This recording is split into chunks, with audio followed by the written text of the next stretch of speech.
Hi, my name is Terry, and I'm presenting the April Sew Fun. I think we'll start with this little pickle pie bowl set.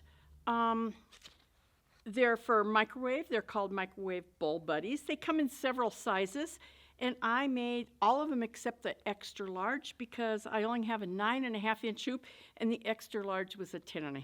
So this is the smallest one, and I think it would be good to use for a little tiny warming up of some sauce or something. The next one I have is good for this little, it fits this little dish just fine. It says warm it up, and I think it would be really good to put some of your dipping sauce in.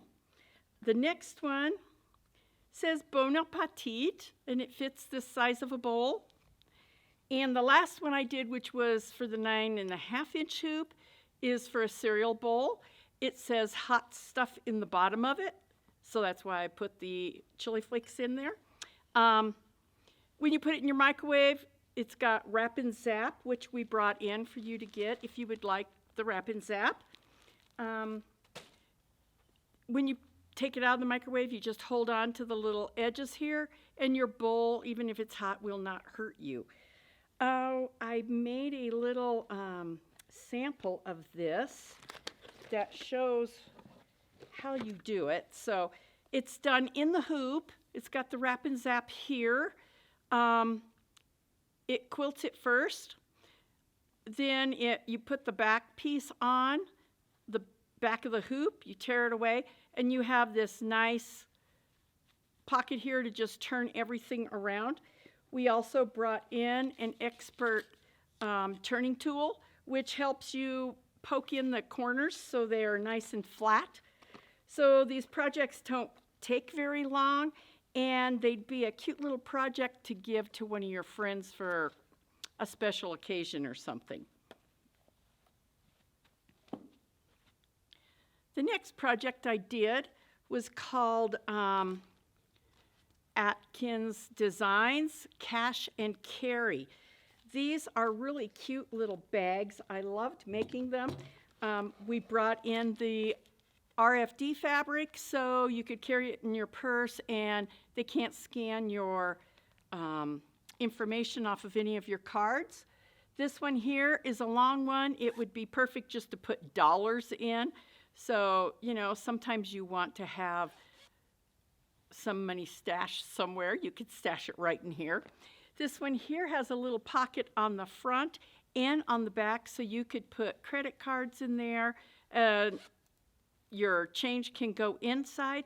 The only thing about these is they are lined, but the edges are not finished, but I used a really small zigzag, and they're not going to fray at all.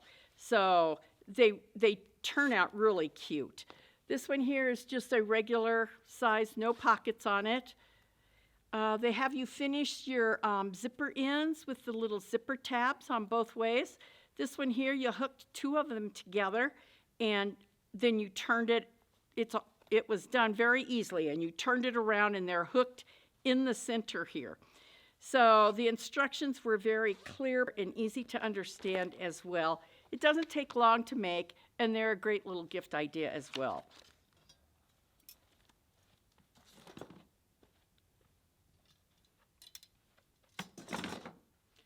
The next thing I did was this nice little top. I'm not sure where I have the pattern for it. Oh, it's pinned on there. The pattern is pinned on. So this top was very easy to make. It has three main pieces. You have the front piece, which comes like this. You have the back piece, which is similar, except it's got a higher neck. And then you have this piece here, which is the sleeve that you set in. So it had you use 1/4-inch Steam-A-Seam 2 on the gathers. I have not done that before, but it was really nice because you could just press it on, and then I took the iron while the paper was still on it and pressed it so it stuck really good to gathers, made them nice and smooth, and it came out very nice when you were working with it. One thing I do want to tell you is to make sure your gathers stop back here, not here, because it doesn't hang good on you. I made a couple of them that way. The sleeve is very nice. You turn it up a couple of inches and straight stitch it. Then you fold it up again, and there's 8 little spots that you go around and you bar tack it. And I just use the button stitch on my sewing machine to sew a button on to bar tack it with. The hem was done with the Steam-A-Seam 2 as well, and so was the neckline. So it kind of made this go really quick. One thing about the pattern is they have you get enough fabric to make 2, because I think it's so wide. That might be the reason. So lay your pattern pieces out before you go shopping for your fabric, because I had enough to make 2 of these tops.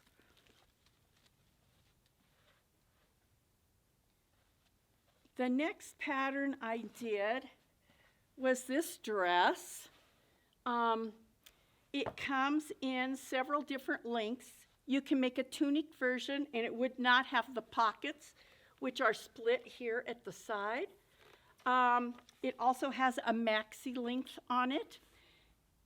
She has a thing on the pattern that tells you you can download different sizes of the different pieces for sleeves. So it comes with this sleeve pattern, which is nice and frilly for the summertime. But if you wanted to make it longer, maybe for in the early spring, it comes with an elbow length, a 3/4 length, and a long sleeve. You just download it and tape the little pieces together when you're printing it off, and you've got 4 different ways you can make this dress.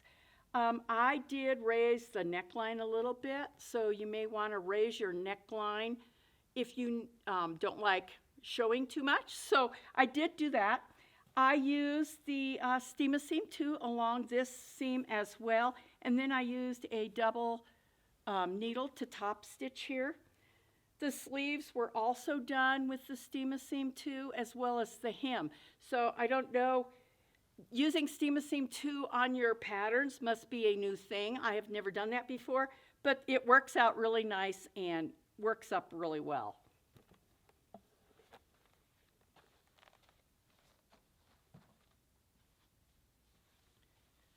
Okay, the next thing I'll talk about is the Laura Heine Teeny Tiny Patterns, group number 11. I like Laura Heine. I do several of her patterns when I present. She always has such cute things. So I have a ton. I have a shelf at home that's just got flowered fabric on it, so I can just pick from the flowers. And when I go shopping, if I see a new kind of flowered pattern, I'll get like 1/4 to 1/2 yard of it and bring it home and put it on the shelf. So I did the one that's got the clear vase on it. She has a couple that's got different things, like an urn or something, and I liked the clear vase. So you can see my stems in there. There's water. We ordered in for this a large roll of the Steam-A-Seam 2, which you use for, you place your background on there, and then you place all of the things you put on here on the Steam-A-Seam 2. Steam-A-Seam 2 is really nice because it has paper on both sides, so you can take the one side off and stick your flower on it. And when I cut those out, I always cut them out a little bigger so you can trim right next to the edge after you've pressed it on. So you press it on once, then you cut it out, then you take the paper off of the back side, and it's sticky, so you can lay it on here and move it and reposition it, which makes it really, really nice. When I was finishing this up, I must not have read any of her other patterns because she suggests you use a single binding. And I've never done a single binding before, so I searched online and found out how they did it, which is similar to just doing a regular binding, but you don't fold it. So you cut it at a 1 1/4 inch, and as you're stitching it on, when you get to the corner, instead of just stopping a 1/4 inch away, they had you turn and go off at the point. That makes a lot of sense because it gives you really good mitered corners that way. So then I just turned it around and you fold it under and you stitch it down. Now I did a 1/2 inch grid quilting on this, which is really easy. I just marked from corner to corner diagonally and then stitched. I have a little marker on my machine. I stitched a 1/2 inch away as I was going. So again, this is Laura Heine, Teeny Tiny, Group 11. This is going to go in my living room when I get it back.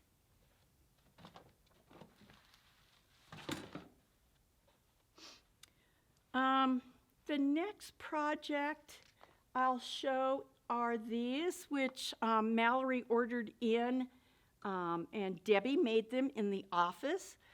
These are name tags, and they're luggage, to go on your luggage. So she made a couple of different ones with her name on there. And she used, oh, I have it here somewhere. She used this, the fuse and fleece, to put inside of them, which gave them some nice structure so they're not floppy. So this design we have available. We have this available, and we just put them on carabiners so they can be moved and put to different things. Debbie in the office also made, which is another product from OESD that came in this month, and it is rug mugs. So she made this one that says, "Hello Morning," which I'm not a morning person, so she is evidently. So it's really cute. They've got several different ones on here. There's 6 different ones in this group, and they're available as well. And she used the same fuse and fleece on the inside of these. They just have a little pocket that you can put your Steam Seam 2 tape in there to fuse that off where you wouldn't have to do anything to it.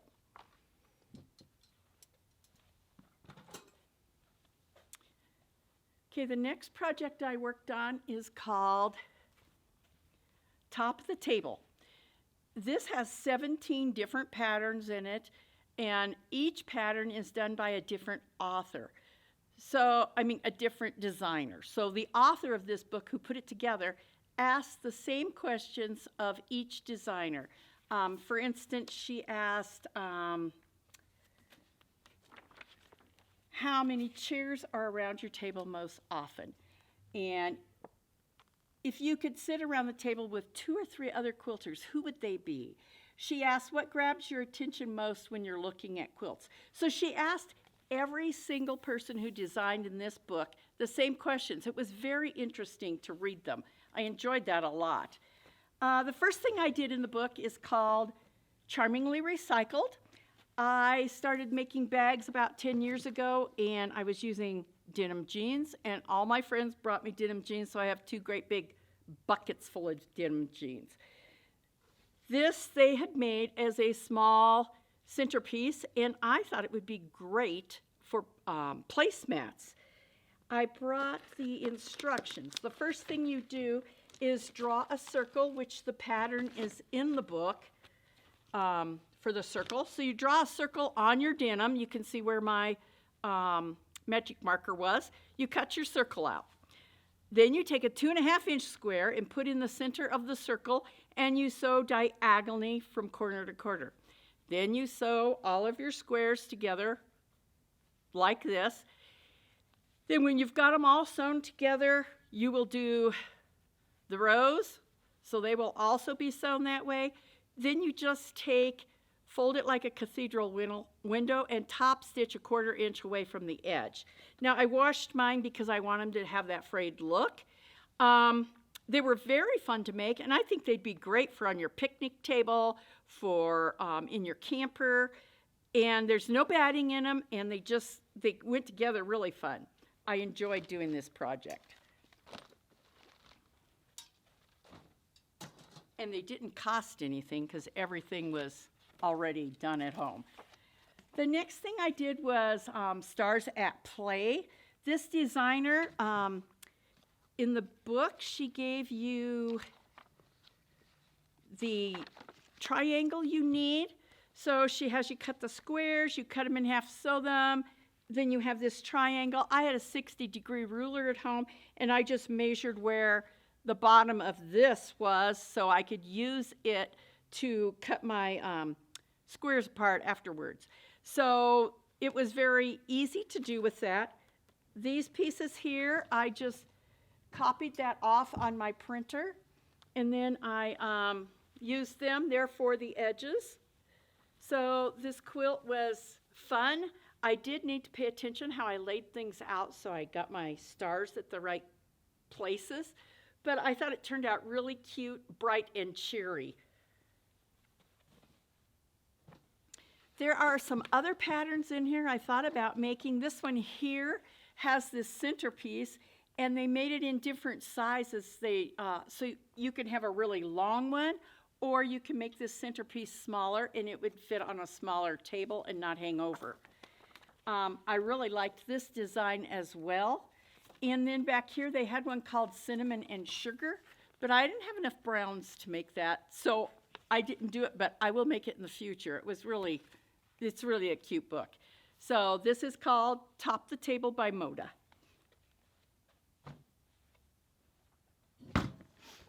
The next pattern I'll show you is the Hillside Tote. And I like the Hillside Tote. It's made by Noodlehead, and Noodlehead doesn't use batting inside of it. They use your fusible woven, so it makes it stiff, but it's not too bulky when you're sewing all those layers together. These bags only took like a half of a yard of fabric, and there's two sizes of them. So this is the large size. It has a pocket on the front, which has a snap, so whatever is in there won't fall out.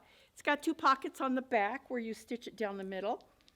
It's got two pockets inside. The only thing that I did change on this, they have you at the end where your zipper, where you open the zipper, they have you put this little zipper tab. Well, on the other end, they didn't have the zipper tab, and I didn't like the way my zipper looked on the edge. So I added a zipper tab on both sides. This is the large one. This is the medium one. It's got the same things. Both of them have an adjustable strap, so you can wear it crossbody or on your shoulder, however you want to. We brought in the gray hardware, and we brought in the nickel tape for here. We brought in the hardware for the handles as well, which everything you need is here for your handles. And we also brought in some little snaps to make these bags.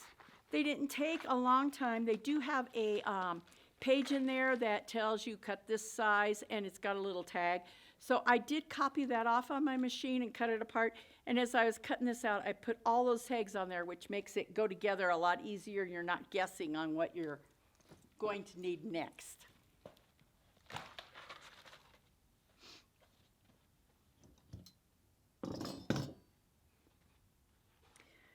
The next thing I'll talk about is this nice little scrap snack casserole carrier. I made this with some jelly roll strips that I had left over from another project. So you put these little squares together. They're not hard at all, very easy to put together.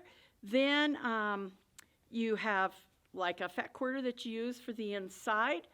You need this webbing, and so you're going to lay your top piece down. You're going to put the webbing from corner to corner. You're going to lay your lining right side down, and then you're going to stitch around the side, leaving a little opening. You're going to turn it all out, and then you top stitch around the whole thing. So it makes this handle thing hold on nice and secure. These little rings you sew on at the end right when you're finished, and then you just put it in put your pan in there or your casserole dish, and you put your strap through the center of it, and you're ready to go. It will hold different sizes in there. You know, it may not pull up all the way, but it will hold different sizes. And how cute would it be to take it to your next potluck dinner? You'll be going in style. The next project I worked on was from this book here. It's called Playful Pre-Cut Quilts. It's got 15 patterns in here. She has several good instructions at the beginning of it, talking about different kind of pre-cuts that you can get. She talks about low volume fabrics as opposed to high volume fabrics. She talks about how to prepare the back of your quilt and how to make the, prepare the batting of your quilt. She talks about basic quilting things, how to do your half square triangles. She shows you in here how to finish your binding on your quilt. She miters her corners. She shows you how to hook the binding together at the end so you are doing it at the angle. It's a lot of resource in this book. It's got 15 patterns in it, but this one block wall hanging that I made, you can do in about 15 different ways, because the center square is a 12.5-inch square, and that's what all the patterns in the book make, is a 12.5-inch square. So the book showed a heart in the center, and I really didn't want to do the heart because I'm not making it as a wall hanging. I'm going to make it as a table topper. So I decided that the star in the center would be good as well. There's 15 different center blocks you could put in here, so you could just make this one pattern in 15 different ways. So this book is called Playful Pre-Cut Quilts. The next pattern I worked on is this tiny jewel. Now it's paper pieced. If you would have asked me about 3 years ago about paper piecing, I would have said, oh, I hate it. But I had some ladies who wanted me to teach them how to paper piece, so I started paper piecing, and I actually love it now. So this little pattern is a wall hanging, and the pattern comes with an 18 by 18 inch mini quilt. Now you say yours is not 18 inches. They have a spot you can go on the website, Flying Parrot Quilts, and you can download 2 other sizes for this exact quilt. So this is a 12-inch size, and it also comes in a 9-inch size. I have a little hummingbird collection at home, so I just love the hummingbirds. When we go camping, I hang out a little hummingbird feeder, and we watch them swarm and fight, and they're just such of a pretty bird. So after I paper pieced it, I did the stippling on it, and then I stitched in the ditch on the paper piecing part. And again, since this is a wall hanging, I just did the single layer binding on it, so it's nice and flat, and it'll stand against the wall well.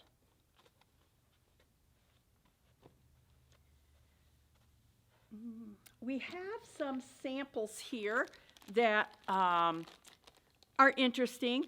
This sample is a teen inventor. He was, I think, 13, and he dropped a bunch of fish hooks on the floor.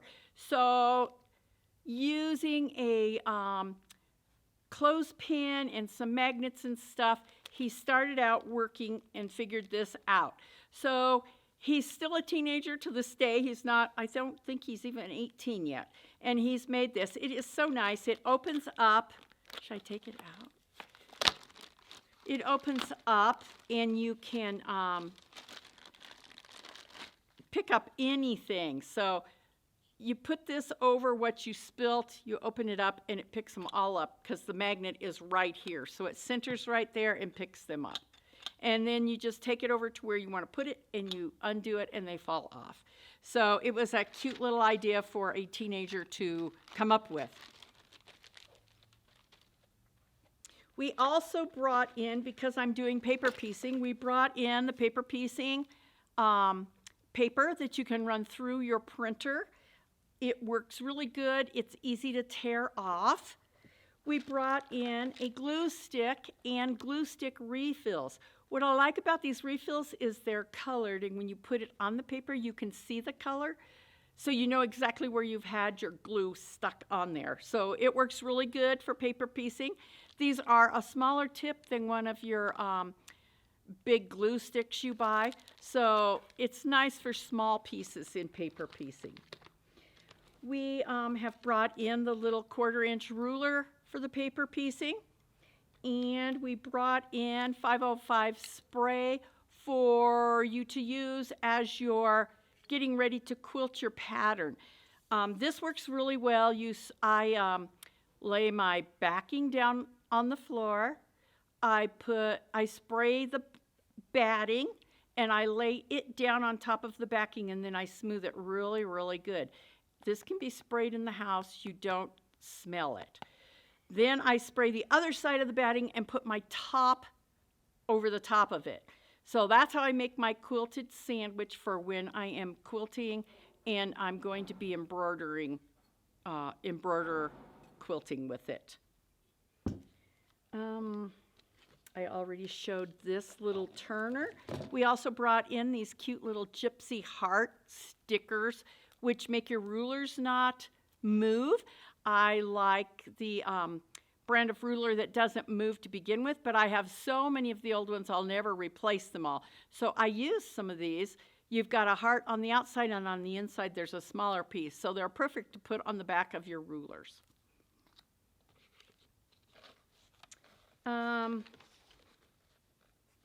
Another thing we have brought in is the Kimberbell clear blue tiles. So this is what I've done most of my quilting with this time in the hoop for the quilts and the placemats I've made. Actually, this was done with that. So it gives you instructions in the book on how to make this little thing. Each little square was put together kind of like paper piecing in the hoop. So it draws a line, you lay your fabric down, it'll tack it down, you flip it over, then it'll tack around the edge, and then you lay your next piece down. So it was very easy to do, and it was pretty fun as well. This is the back, so you can see the quilting. It'll give you a little idea what the Kimberbell quilting is all about and how the tiles work.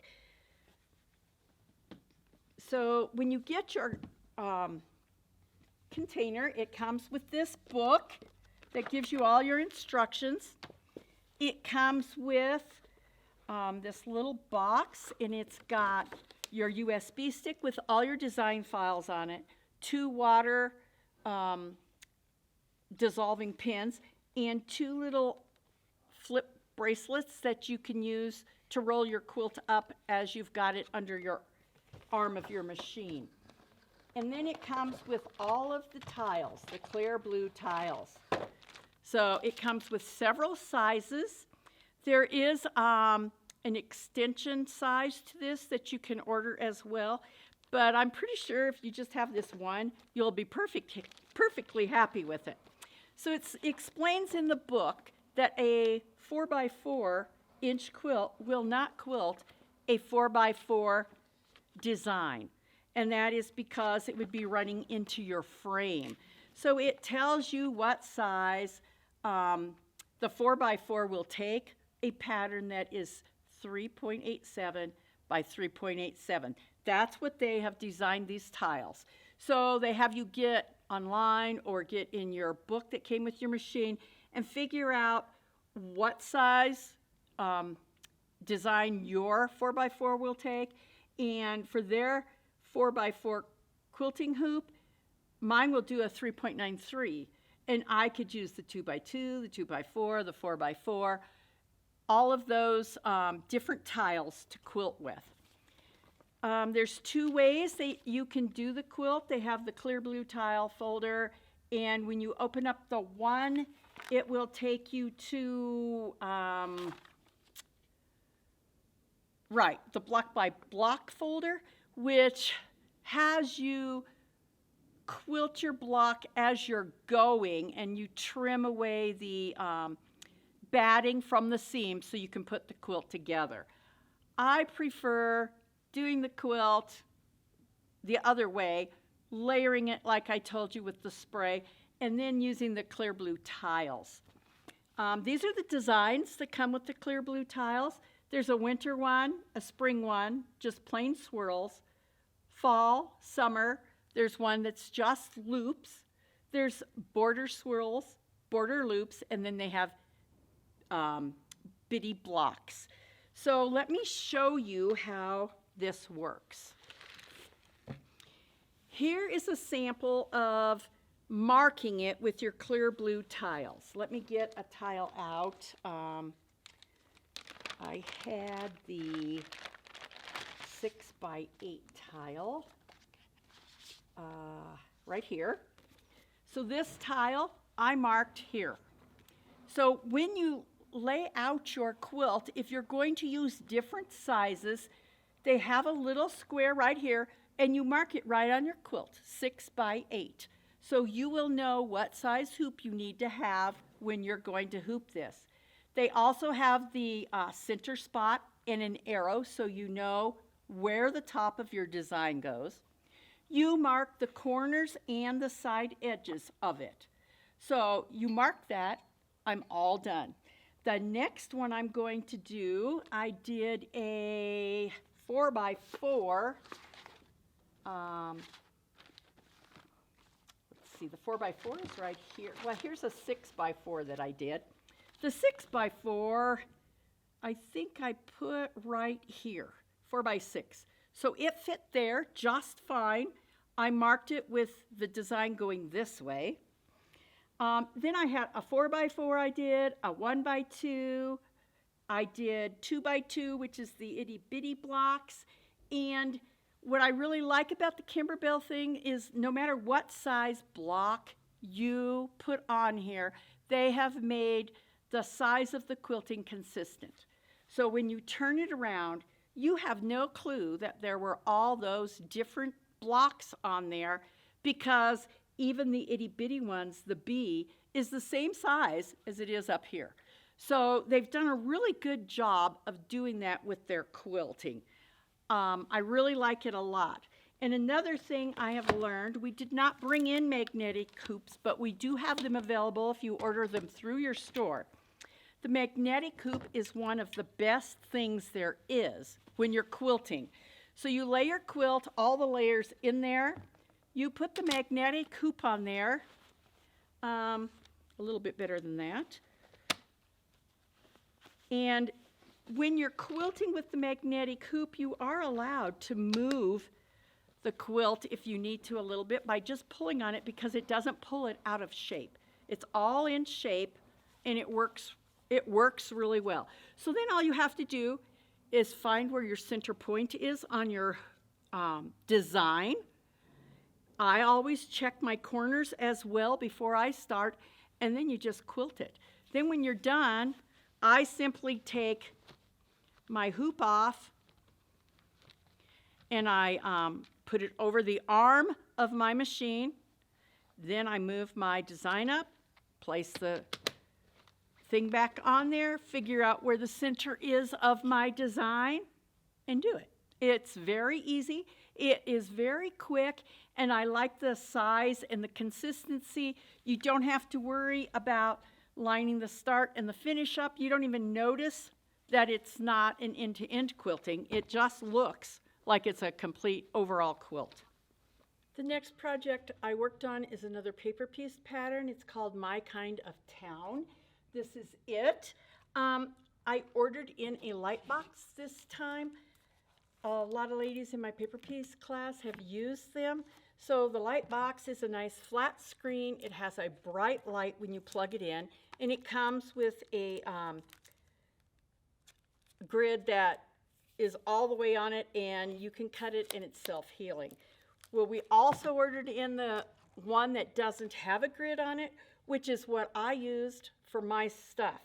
A few things about using the light box is I didn't have any problem getting my angles the right way. So here's a piece that's got an angle on it. I've already stitched the one side. And the nice thing about it is if you lay it with your lines the right side up, you can see through the paper with the light on. I laid my fabric where it was just overlapping like a 1/4 inch because that's what you're going to do when you turn it. So this piece was trimmed to a 1/4 inch. I laid it on top about a 1/4 inch. Then you lay your piece back down, and you can either trim it off with your rotary cutter or you can just mark it like this. And every single time when you put it together then and you stitch it, which I will pin to show you on the stitching lines, when you stitch it on, you end up without any waste of fabric and without having to rip it out and do it again because you didn't get it in the right place. So you can see when I fold it back, it totally fit the whole piece of fabric, the whole piece of paper. So it worked great. It's in the right angle, and the light box helps a lot with that. So I really think the light box helps when you're doing paper piecing. I also have a few instructions. When you are paper piecing, you should always sew past your 1/4 inch line into the outside seam. When you come up to a point, sew a little bit past that as well. You can always, if you need to, you just rip it a little bit and you can then fold it and cut it. It keeps your pieces squared up and your points good when you do that. You should always use a 2.0 or smaller stitch on your machine so the paper is easy to tear off of the back. I always use a 2.0 because if it's smaller and I've made a little mistake, I do not want to rip out those tiny stitches. And we have the 1/4 inch rulers that I showed earlier. So when you flip your fabric over this way, you just lay the 1/4 inch along the side. So the one edge folds the paper, the other edge, you turn it around and it cuts it. So that saves on time too, where you don't have to use a little recipe card. When I am finished with this part of it, I will trim it up and I'll remove the paper when I'm ready to put it together with the next piece. I don't like sewing all the pieces together with the thickness in the paper. It's harder to rip off then. Your points are already made. You've got an exact 1/4 inch seam here because you've trimmed it down. It all fits together perfectly without having to sew each little section together. This one was really fun to do. You did it in blocks. So the first block is here. That's the second one. That's the third one. This was a block. This was a block. This was the little schoolhouse was a block. This was a block. The tree was a block. And this was one block. It's a little shopping center. So I put a quilting sign for a quilting store here with some little sewing machines up in the window. And this part it was just blank and it was too blank for me. So I got online and found some cute little grocery sacks and a grocery sign to make it into a grocery store. This quilt I quilted overall with just the swirls. Actually, I think this is the loops from the Kimberbell. So I started here in the center and marked it to the sides, marked it up, and then you just put it in your hoop and do it. Like I said, the magnetic hoop makes that so easy. I did put my binding on by hand, and I think that's probably all I have to tell you. I used scraps for the whole front of it. I didn't buy any fabric. All I did is buy this here. Everything else I had at home. So that's another thing with paper piecing. A lot of times you can just use what you have on hand. The next quilt I did is this one here. It's from Playful Pre-Cut Quilts. I had a layer cake to make it. It's called Sunday Drive. It was quite fun to make. I ended up quilting this one as well with the Kimberbell, and this is the Kimberbell swirls. So I think it turned out really good. You can see it on the back, the design of the swirls. It was not hard to do. The layer cake was made it quick and easy to cut it into different sizes and get it ready to go. It didn't take much time at all. And again, it looks like it's been overall quilted with the Kimberbell design. The next one I did is the book of the month, Patchwork Connections is what this book of the month is.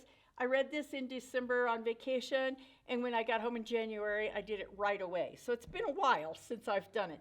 It was before I had my Kimberbell, so I quilted it with an end-to-end design that's just a meander. It was very easy to do. I used probably a 2-inch square where they used a 2 3/8 square. So mine's a little bit smaller, but it's not that small. This is an Amish quilt. The book is about an Amish family in the little town there who owns a quilt store. It's very good reading. I love these little books. They're easy to read, they're friendly, and they have good stories to them. So this is taken from the instructions in the back of the book, and it's an Amish type quilt. Thank you so much for joining me for April Sew Fun. I hope you were able to find something that will help you make your projects easier at home.